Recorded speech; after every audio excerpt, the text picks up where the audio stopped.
You weren't supposed to see me like that. I didn't say it out loud. But the second he stepped into my apartment, into that exact moment, I knew I would carry the memory of that sentence long after he was gone. It was early, just after sunrise. The sky outside was a dull gray, the kind that felt like a warning. Rain had been falling all night. My room still smelled like warm sheets and leftover thoughts. I was sitting cross-legged on my bed, half-dressed, hair still messy from sleep, trying to finish a set of notes for a class I wasn't particularly inspired by. Everything was quiet, still, and then the ceiling gave up. There was a loud, cracking noise, followed by a heavy thud. I jumped. A chunk of the ceiling had collapsed. Wet plaster now splattered across the floor like an unwanted guest. The air filled with the musty scent of old water damage. For a moment, I just stood there, frozen, not because of fear, but because my day had taken a turn I wasn't prepared for. I called the building's maintenance office. They said someone was already on site and could come up to check on it within the hour. I thanked them and hung up. I didn't think too much of it. I wasn't expecting anything more than a quick fix. Some guy with a drill and a schedule, probably irritated about having to work in this weather. So when a knock came, I opened the door without thinking. And there he was. He didn't smile. He didn't force any small talk. He just looked at me, not in a way that made me feel uncomfortable, but in a way that felt still, grounded. He said, "I'm here about the ceiling," and I stepped aside to let him in. His name was Alex. I only caught that later, after he mentioned it while reaching for a flashlight clipped to his tool belt. He moved with a quiet certainty, walking directly into the room, his eyes immediately finding the damage. He crouched, examined the debris, then looked up at the ceiling. His presence was calm, focused, not invasive, not curious, not even particularly friendly, just real. And yet, something about the way he was in the space unsettled me. Not in a bad way, more like how the air changes before a thunderstorm. He asked a few questions. Had I noticed any leaks before? How long had the damage been building up? I answered as best I could. My voice sounded too loud in the quiet room. He didn't comment on the mess. Didn't ask why I was barefoot or still in yesterday's clothes. He just looked at the problem and began figuring out how to fix it. I watched him work for a few minutes before realizing how obvious it was. I turned away, pretended to scroll through my phone, but my eyes kept drifting back. There was something precise in the way he moved, not just technically, but emotionally. Like he wasn't just solving a construction issue. He was reading the space, listening to more than just words. It made me feel exposed in a way I hadn't felt in years. After a while, he stood and said he needed to grab some more supplies from his truck. I nodded, glad to have a break from the electricity building in my chest. When he left, I moved to close the door, then paused. I looked back at the room, at the damp spot on the floor. Something felt different. I couldn't say what. And then I saw it. Near the nightstand, barely visible beneath a fallen notebook, was a small folded piece of paper. Not crumpled or torn, just sitting there neatly placed. I picked it up. My name was written on the front, James, in clean block letters. I stared at it for a second, then unfolded it. Inside, in handwriting I now recognized as his, were 6 words. "You looked peaceful. Don't lose that." That was it. I read it again, then a third time. No explanation, no phone number, no request. Just a quiet observation from someone who had only known me for 15 minutes. My heart was beating too fast for no logical reason. I folded the note again, carefully this time, and placed it in the top drawer of my desk. I closed it with more force than I meant to. Then I sat back down, trying to breathe normally. When he came back a few minutes later, carrying drywall, sealant, and a few tools, he didn't mention the note. His expression was exactly the same, calm, focused. He walked in and began setting up without speaking. I watched him again, more carefully this time. Something in the room had shifted. Not physically, emotionally. He patched the damaged area methodically, cutting, measuring, smoothing the materials like he'd done it 100 times before. I sat nearby, quiet, unsure whether to break the silence. I didn't want to ask him about the note. Not yet. It felt too fragile, too new. But I couldn't stop thinking about it. At one point, he looked up and met my gaze. We didn't say anything, but something passed between us. recognition, maybe even curiosity. It lasted only a second. When the job was done, he stood up, dusted off his hands, and said, "You should be fine now. Just keep the window closed in here for the next few days. Let it dry fully." I nodded. "Okay, thank you." He walked toward the door, paused, then turned slightly. "You don't owe me anything," he said, his voice soft. "But if you ever want to talk again, I'd listen." And with that, he left. No dramatic exit, no lingering stares. But the silence he left behind was louder than any words could have been. I stayed frozen for a while, then walked slowly to the drawer, opened it, and took the note out again. I held it in both hands like it was something fragile. Read it for the fourth time. "You look peaceful. Don't lose that." The thing is, I hadn't felt peaceful in a long time. Not really. I spent most of my days on edge, waiting to be misunderstood, waiting to be told I was too quiet, too strange, too closed off. But in that moment, with those 6 words, someone had noticed something different in me, something worth keeping. I didn't know what it meant. I didn't know if it meant anything at all, but I knew I wasn't ready to forget it. The next morning, I walked into my room and looked up at the ceiling. The patch was perfect, smooth, almost invisible. The only reminder of the collapse was the quiet in my chest, and the note still sitting in my drawer. That day, I didn't do much. I tried to work, tried to answer emails, tried to think about something other than him. But every time I looked at that patched ceiling, I thought about the moment he walked in, saw me exactly as I was, and didn't flinch. He didn't look away. He saw me, and he left behind something that didn't need explanation. Only memory, only meaning. James couldn't shake the memory. The note sat in his drawer like a quiet question he wasn't ready to answer. He read it at least once a day, pretending it didn't mean more than it should. But it did. He kept imagining Alex's voice, his stillness, the way he stood in the doorway like he wasn't in a hurry to leave. Days passed. Rain again. Mornings that looked the same as evenings. James returned to his routines, lectures, reading, microwave dinners, but there was a shift under the surface. Something in him had been touched, not by the words exactly, but by the way they had arrived. Unannounced, unexplained, undemanding. By the 4th day, he had stopped checking his phone every hour. That didn't mean he wasn't waiting. He just got better at hiding it. When a knock came again, it was late afternoon. The sun had finally returned, making the wooden floors warm under his feet. James didn't expect anyone. He opened the door without thinking. Alex stood there, holding a small case of tools. James blinked. "Is something wrong?" Alex shifted his weight slightly. "Just checking if the ceiling's holding." "You already fixed it. Still thought I'd stop by." There was a pause. Not awkward, just unspoken. James stepped aside. "You can come in." Alex nodded and walked past him, his steps slow, deliberate. He glanced up at the ceiling, then around the space.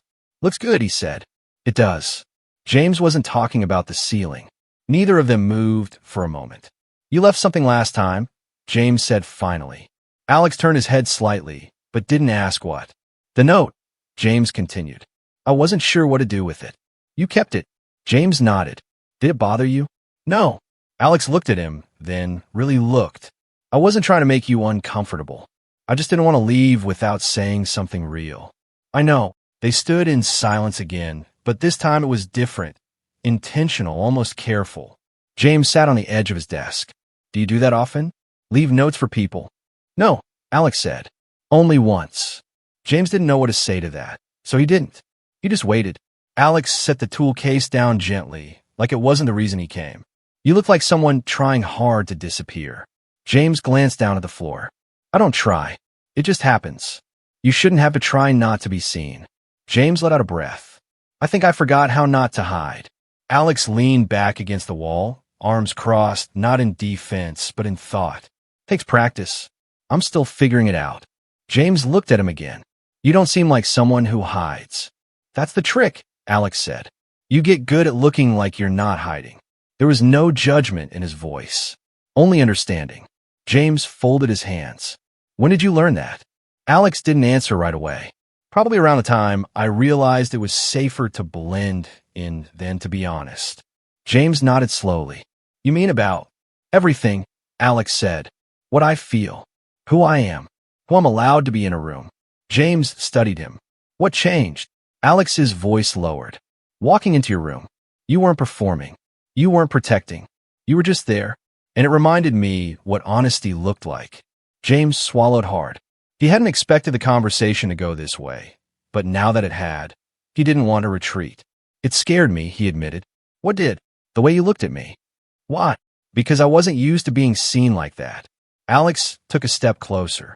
Neither am I. James didn't move. Alex didn't either. The room stayed still. I didn't come here to say anything, Alex said softly. I just kept thinking about how you looked. Not just peaceful, but honest. And I needed to see that again. James's voice cracked slightly. I thought I imagined it. You didn't. They stood in that space for what felt like longer than it was. Neither of them reaching, neither of them retreating. Finally, James spoke. Do you ever wish it were easier? Alex let out a breath. Every day. I don't even know what I'd say to people if they knew. You don't owe anyone an explanation. But I feel like I do. I know. James tilted his head. How did you learn to live with that? Alex was quiet for a moment. I haven't. Not really. I just learned to breathe around it. There was something so honest in that. It made James blink back a sudden warmth behind his eyes. I don't want to pretend anymore, James said quietly. Then don't. But I don't know how to stop. You don't have to stop all at once. You just need to let someone in. James looked up. You? Alex nodded. If you want. James's voice barely rose above a whisper. I think I do. Neither of them smiled. It wasn't that kind of moment. It wasn't easy. It wasn't light. But it was real. Alex moved to pick up his tool case. You don't have to go, James said quickly. Alex paused. I wasn't sure if I should stay. Do you want to? Alex looked at him. Yeah. James sat down again, this time not on edge. I don't have much to offer. I didn't come for anything. They sat in silence for a few minutes. Not because there was nothing to say, but because the moment didn't need filling. James glanced at the drawer where the note was. I've read it so many times, it feels like part of the room now. I'm in it, Alex said. I know. James leaned back, letting his body rest without tension. Can I ask you something? Sure.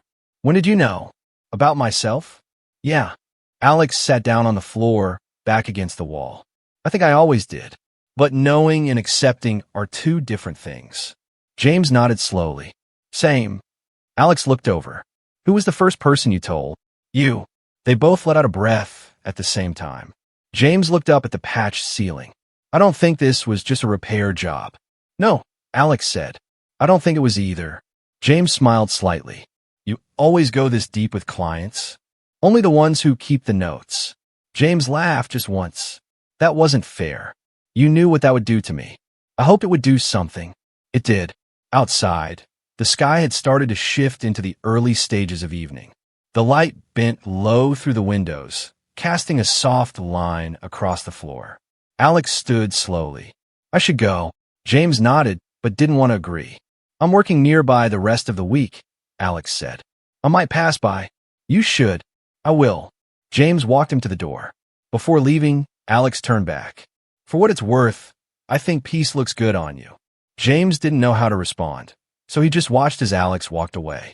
When the door closed, James stood there a moment longer, then turned and walked to his desk.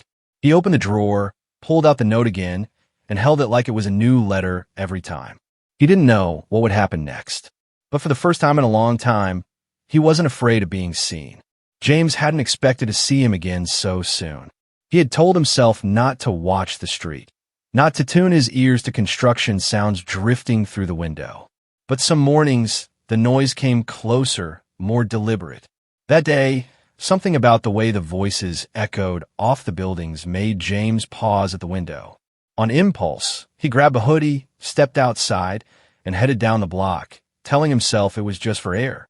Across the street, a construction crew was working on scaffolding surrounding an aging apartment complex. Metal clanged, tools buzzed. James slowed as he passed the site. He told himself not to look, but he did. And there he was, Alex, on the second level, checking the alignment of a beam, gesturing instructions to someone above. For a moment, James stood still. Then he moved forward, weaving past cones and barriers until he stood at the base of the structure. He didn't call out. He just waited. Eventually, Alex noticed him. Their eyes met. Something changed in Alex's posture, a stillness that cut through the motion around him. He said something to the worker beside him, then climbed down with slow precision. James didn't speak first. He didn't need to. Didn't expect to see you here, Alex said, stepping onto the pavement.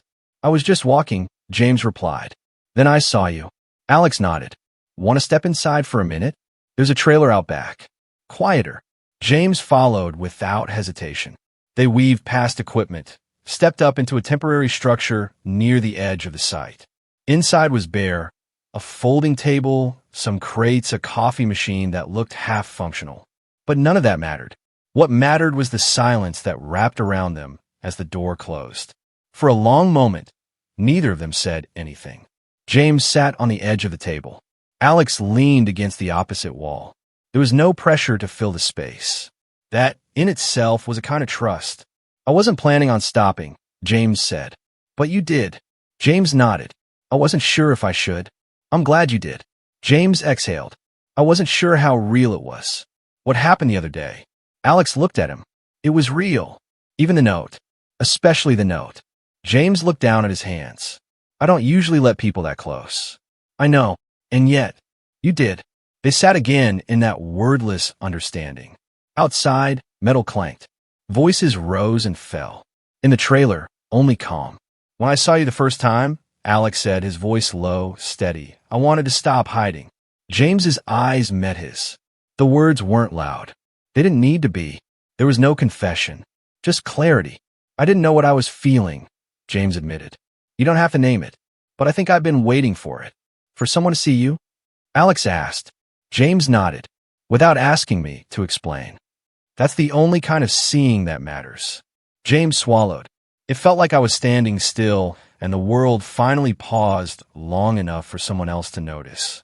Alex didn't move, but his expression softened. I know the feeling. How long have you felt it?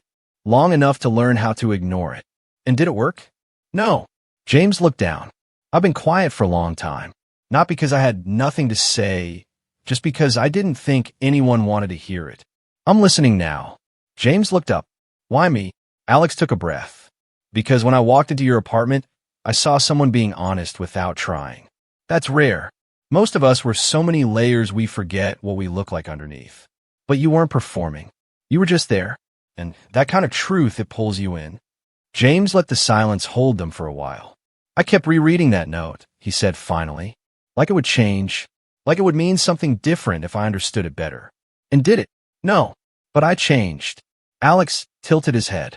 Ow! I started wanting to feel that peaceful again. Not just in the moment, but in who I am. Alex nodded. That's what I hoped. James smiled slightly. That's a lot to put in one sentence. Sometimes one sentence is all you get. They both looked at each other. This wasn't a moment building towards something physical. There was no tension in the air that needed release. It was heavier than that, more permanent, like a foundation settling. James spoke again. I don't know what happens next. You don't have to, Alex said. We're not writing a script. But I don't want this to disappear. It doesn't have to. James hesitated. Would you give me your number? Alex didn't pause. He pulled a pen from the pocket of his work shirt and scribbled something on a scrap of paper from the nearby shelf. He handed it over without a word. James held it like it meant something more than digits. Thank you. Alex nodded once. I'll answer if you call. James smiled. I figured. Alex stepped toward the door. I should get back. Yeah. Neither of them moved right away. Thanks for letting me in, James said quietly. You opened the door. And with that, Alex left, slipping back into the noise and structure of the world outside. James stood alone in the trailer, holding the number, not because he needed proof that it had happened, but because it reminded him that he hadn't imagined it. Someone had seen him, and not turn away. Alex came back on a Thursday evening. No warning, no message, just a knock on the door that James wasn't expecting. When he opened it, Alex was standing there, hands in his pockets, quiet as always. He didn't have tools with him. There was no ceiling to fix this time. No reason, really. Just presence. That somehow was enough. James didn't ask questions. He simply stepped aside and let him in. Alex walked in slowly, not like someone returning to a place, but like someone entering something he didn't want to disturb. He sat at the table by the window while James made coffee. There wasn't much conversation at first. The silence wasn't empty. It just felt like they both understood there was no rush to fill it. James placed 2 mugs on the table. One slid gently across to Alex, who nodded in thanks. They sipped in quiet. The sounds of the street filtered up through the window. Somewhere nearby, a car horn sounded, a siren in the distance. The kind of background noise you stop noticing when your mind is somewhere else. "How's the sight?" James asked finally. "Loud," Alex said with a small exhale. "Same as always." "Still the same crew?" "Mostly." James nodded. "You've done this kind of work for long?" Alex thought for a moment. "Long enough to forget how many buildings I've walked through." James smiled at that. "Ever get tired of it?" "Sometimes, but it keeps me moving." There wasn't much to the conversation, just threads passing lightly between them. But even those threads felt like anchors in something unspoken. "I thought you might not come back," James said after a while. "I wasn't sure I would," Alex admitted. "But I wanted to." James didn't ask why. He didn't need to. Later, they sat on the floor, leaning back against the wall, coffee mug still half full. They talked about things that didn't matter. The way certain songs get stuck in your head for days, how weather affects your mood, which places in the city feel too loud to think in. It was the kind of talking people do when they're learning how to exist in front of each other. There was no performance between them. No need to impress. No pressure to define what was happening. James felt the tension inside him shift. Not disappear, not entirely, but soften. The edge of it dulled in the presence of someone who didn't ask for more than he could give. Someone who showed up without needing a reason, who accepted the quiet without reading it as a void. He watched the way Alex listened. How he didn't interrupt, didn't correct, didn't rush to fill every pause. James wasn't used to that. He'd grown up thinking silence was something to fix. Now he wondered if it could be a kind of gift. "You always this patient?" James asked. Alex glanced sideways. "Only when I feel like it matters." James looked down at the floor. "That sounds like a dangerous way to live." "Maybe, but not everything needs fixing." They stayed like that until the sky darkened. When it came time for Alex to leave, he didn't move quickly. He stood slowly, stretched his legs, and looked at James with that same calm expression that always seemed to carry more weight than words. "Thanks for the coffee," he said. James nodded. "You didn't have to come." "I know. You didn't say why you did." Alex paused, then replied, "Because being here doesn't feel like hiding." James said nothing, just held his gaze. Alex walked to the door. "I'll see you soon. If you want to," James said. "I do." And then he left. The apartment felt different after he was gone. Not emptier, just quieter in a way that wasn't lonely. James walked to the table, picked up the half-empty mug Alex had left behind, and stood there for a long time, holding it like proof that something real had happened. The next day, James woke up earlier than usual. He didn't check his phone. He didn't rush to the desk. He just sat by the window, drinking coffee, remembering how it felt to share a space with someone who didn't need anything more than what was already there. The following week, Alex stopped by again. No knock this time, just a gentle tap on the doorframe. James looked up from his notes and waved him in. This time, they didn't even need coffee. They sat on the couch, talking about books neither of them had finished, places they wanted to visit but hadn't, people they used to know and hadn't thought about in years. James told him a story about high school, about a teacher who once said, "You don't need to be loud to be noticed, but you do need to stop hiding." "I didn't listen to her," James said. "You did eventually," Alex replied. "I'm not sure I have. You're sitting here, talking to me. That counts." James smiled without meaning to. They talked until the evening, then sat without speaking, watching the light shift in the room. At one point, James closed his eyes, not to sleep, just to rest inside the calm. "I don't know what this is," he said quietly. "Neither do I," Alex said. "But it doesn't feel wrong." James opened his eyes. "No, it doesn't." There was no need for more than that. Eventually, Alex stood. "I should go. You'll come back." Alex looked at him. "Do you want me to?" James nodded. "Then I will." James watched the door close, then turned back to the empty room, and it didn't feel empty. That night, he didn't pull out the note from the drawer. He didn't need to. The message had already lived itself out in the spaces they'd shared. In the weeks that followed, the visits became a rhythm, never scheduled, never expected, but always welcome. Sometimes they sat in silence. Sometimes they laughed. Sometimes they said almost nothing at all. But James noticed something change. His body didn't tense when the door knocked. His voice didn't falter when he shared stories. His mind didn't race to defend itself every time someone saw too deeply. He began to feel what the note had seen in him from the start. Not peace as an idea, but as something earned, one conversation, one pause, one shared silence at a time. And in that quiet, James let himself be. Not fixed, not hidden, just present. They kept seeing each other. Not every day, not even regularly, but often enough that it felt like something real was forming. There were no labels, no discussions about what it meant. Just a quiet rhythm of two people learning how to show up. Sometimes it was a coffee after work. Sometimes it was a shared walk with no destination. Sometimes they didn't speak much at all, but the silences felt different now. Not like absences, more like spaces where they could rest. James noticed how easily they moved between conversation and quiet. There were no awkward transitions. No need to fill every second.